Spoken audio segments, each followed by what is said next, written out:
Corona virus का संक्रमण एक बार फिर तेजी से बढ़ने लगा है। आपको हम टच स्क्रीन के जरिए समझाते हैं कि लापरवाही का क्या अंजाम हो सकता है। हम आपको बताएंगे कि आखिर किस तरह से कोरोना के बढ़ते हुए केस क्या बता रहे हैं। दरअसल 126 देश ऐसे हैं जहां पर कोरोना के केस बढ़ने शुरू हो गए हैं। 100% से भी ज्यादा बढ़ोतरी दर्ज की जा रही है। यह भी अपने आप में अहम बात है क्योंकि 33 ऐसे देश हैं जहां पर 100% से भी ज्यादा वृद्धि दर्ज की गई और 50 से 90% बढ़ोतरी हुई है 30 देशों में। यानी 30 देश ऐसे हैं जहां पर इस तरह से लगातार मामले बढ़ रहे हैं और 50 से 90% की वृद्धि हुई है। अब आपको हम बताते हैं कि आखिर कुछ और ऐसे आंकड़े जो आपको चौंकाएंगे। बात अगर हम इंडोनेशिया की कर लें तो पिछले 7 दिन का आंकड़ा आप देखिए।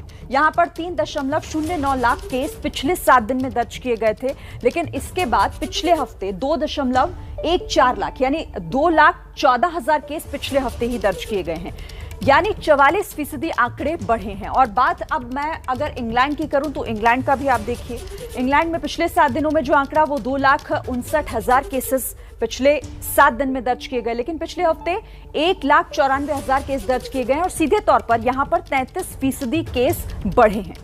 बात अगर अमेरिका की कर लें तो अमेरिका में आप देखिए कि किस तरीके से पिछले 7 दिनों में 2 लाख केस थे, पिछले हफ्ते 1,19,000 केस हुए, यहां पर सीधे 69% का इजाफा हुआ है केस बढ़ने की वृद्धि। और अब स्पेन की भी बात कर लेते हैं तो स्पेन में पिछले 7 दिन में 1,53,000 केस दर्ज किए गए, जो कि पिछले हफ्ते 94,000 केस थे और ये बढ़ोतरी 64% की है।